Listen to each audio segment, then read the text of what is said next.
Bonjour à tous. Écoutez, j'aimerais faire une lecture, une lecture d'un livre qui s'appelle De la certitude. Je vous le montre.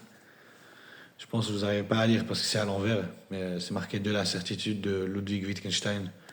Ludwig Wittgenstein est un philosophe autrichien né en 1889, mort en 1951. Il a enseigné à Cambridge. Il a aussi été prof au primaire en Allemagne avant les années 30 et il aimait les échecs et c'était un homme très intelligent. Son dernier livre, qui est celui-là, est un peu difficile à comprendre et j'ai essayé de m'exercer à l'art d'interpréter en essayant de donner une bonne lecture de la page 68, paragraphe 205. Si le vrai est ce qui est fondé, alors le fondement n'est pas vrai ni faux non plus. Si le vrai est ce qui est fondé, alors le fondement n'est pas vrai ni faux non plus. Comment expliquer cette phrase? Si le vrai est ce qui est fondé. En fait, si une vérité elle est fondée, alors forcément le fondement, il dit, il ne peut pas être vrai ni faux. Parce qu'une vérité selon lui, elle ne peut pas être fondée parce que celle-là devra être fondée, et celle-là devra être fondée, et la fondation d'une vérité dépend d'une régression à l'infini. À quelqu'un qui nous demanderait, mais ceci est-il vrai? Nous pourrions dire oui. Et si l'on demande le fondement, nous pourrions dire, je ne peux pas te le donner, mais tu seras aussi de cet avis si tu en apprends davantage. Je ne peux pas te le donner, donc le fondement, mais tu seras aussi de cet avis si tu en apprends davantage. Il dit que si tu suis dans sa philosophie, tu verras que tu ne peux pas fonder une vérité sur un fondement fiable. Si ce nom venait pas là, cela signifierait que, par exemple, il ne peut pas apprendre l'histoire. Le rapport qu'il fait avec l'histoire, c'est que, historiquement, les vérités qui sont fondées sur des manuscrits ou des témoignages ou des enregistrements ne peuvent pas être fiables parce que il remet en doute les fondements de ces vérités. En fait, je pense que c'est un livre trop difficile pour moi, mais peut-être que c'est aussi mal traduit. Continuons la lecture, peut-être que ça s'expliquera comme par magie, dira-t-on. C'est un coup du sort étrange. Tous les hommes dont on a ouvert le crâne avaient un cerveau. Je tiens à préciser que dans ma famille, il y a des gens, on leur a ouvert le crâne. Et ça, c'est pas un secret, c'est juste la vérité de ma famille. Je parle au téléphone avec New York. Mon ami me dit que ces petits arbres portent des bourgeons, comme ceci et comme cela. Je suis alors convaincu que cet arbre est un, 3 points de suspension. Suis-je également convaincu que la Terre existe?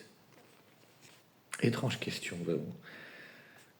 En fait, à la fin de sa vie, il était plein de doutes, ou bien il faisait douter, mais en tout cas, il a parié sur le fait de faire douter.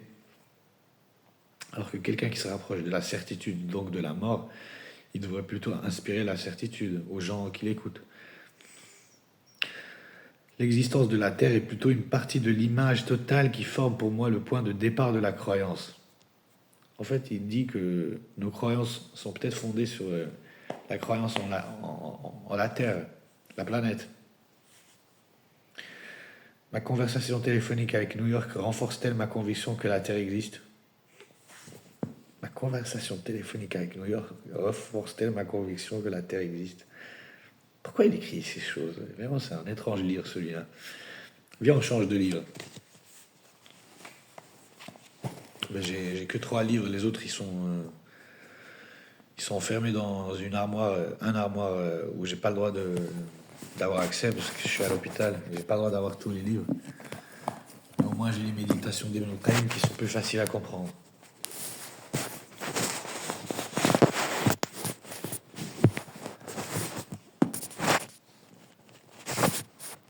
Voici le très bon livre, Les Méditations d'Ibn al-Qayyim. Très bon livre.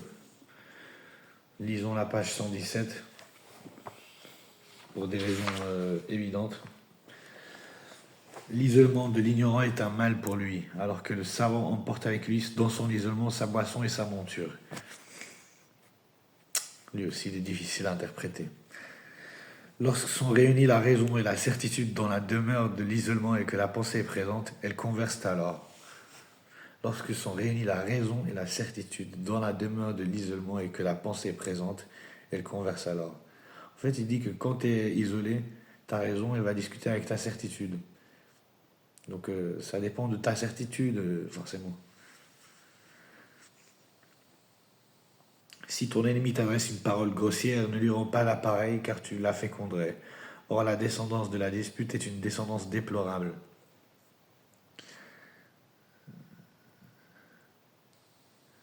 En fait, si quelqu'un t'insulte avec une parole grossière, ne lui rends pas cette insulte, tout simplement. Ton ardeur à défendre ton âme est due au fait que tu ne la connais pas. Si tu la connaissais comme il se doit, tu aiderais son ennemi contre elle. En fait, il dit qu'il faut combattre son âme avant de combattre quiconque, que ce soit un ennemi intérieur ou extérieur. Extérieur à son âme ou intérieur à son âme, je veux dire. Si tu allumes le feu de la vengeance à l'aide du feu de la colère, tu commenceras par te brûler toi-même. Pas besoin de commentaires, franchement. Maîtrise ta colère par la chaîne de l'indulgence, car la colère est comme un chien qui, une fois lâché, saccage tout. Clair et limpide comme de l'eau. Celui à qui le bonheur a été donné en verra les traces avant qu'il n'entame sa recherche. Si le destin choisit un homme, il sème dans son cœur la graine du succès qu'il arrose ensuite par l'eau de l'espérance et de la crainte. Puis il lui fait traverser les étapes de la vigilance et met à son service la science comme gardien. C'est de cette façon que la plante se dresse sur sa tige. Lorsque l'étoile de la motivation se lève dans l'obscurité de la nuit, de l'inactivité, et qu'elle est suivie par la lune de la résolution, la terre du cœur brillera de la lumière de son Seigneur. C'est métaphorique, bien sûr. Seuls ceux qui sont prêts à souffrir de la faim peuvent voyager de nuit. Les meilleurs chameaux doivent être placés à l'avant et les chameaux porteurs à l'arrière. Est-ce que les chameaux, ça existe encore? Ne te lasse jamais de frapper à la porte, même si l'on t'enchasse. Ne cesse jamais de t'excuser, même si on te repousse. Si on ouvre la porte aux ennemis, rue-toi vers elle. Rue-toi vers la porte comme un imposteur et rentre tel un profiteur. Et tends ta main en disant Watasaddaq alayna et fais-nous la charité. En fait, il dit qu'il faut implorer Dieu de toutes les manières, il ne faut jamais désespérer avec le Seigneur. Sa porte est toujours ouverte tant que tu es vivant, tant que tu as un cœur qui bat, tant que tu as le souffle, tant que tu as tous les organes qui constituent un être humain biologiquement en bonne santé. Les péchés sont un obstacle obturant la porte du gain. Le serviteur peut être privé de subsistance en raison d'un péché qu'il aurait commis. En fait, si tu te retrouves dans la galère, peut-être que c'est parce que tu as fait un péché. Et ouais. Merci pour votre attention. Désolé pour mon manque de perspicacité interprétative, mais je suis diminué dans mes aptitudes de compréhension parce que mon cerveau est limité par des substances que je suis obligé de prendre pour le bien de tous. Parce que l'intelligence peut être une arme contre soi ou contre quelqu'un. Alors forcément, la psychiatrie, c'est le contrôle de l'intelligence. Sinon, si je devais lire encore une dernière phrase, je dirais « Ce bas monde ne vaut pas même que tu te déplaces pour lui. Alors comment peux-tu courir après lui ?» Celui qui court après le bas monde, qui essaie de s'enrichir, de consommer tout ce qui doit être consommé dans le chemin pas du succès, mais de l'échec. Celui qui suit ses passions, forcément, il est perdant. Prenez soin de vous, que la paix soit sur vous. J'ai dit ceci que je viens de dire, je demande pardon à Dieu, et je demande pour moi et pour vous, que la paix soit sur le prophète, que la paix soit sur Mohammed, et louange à Dieu le clément, le miséricordieux.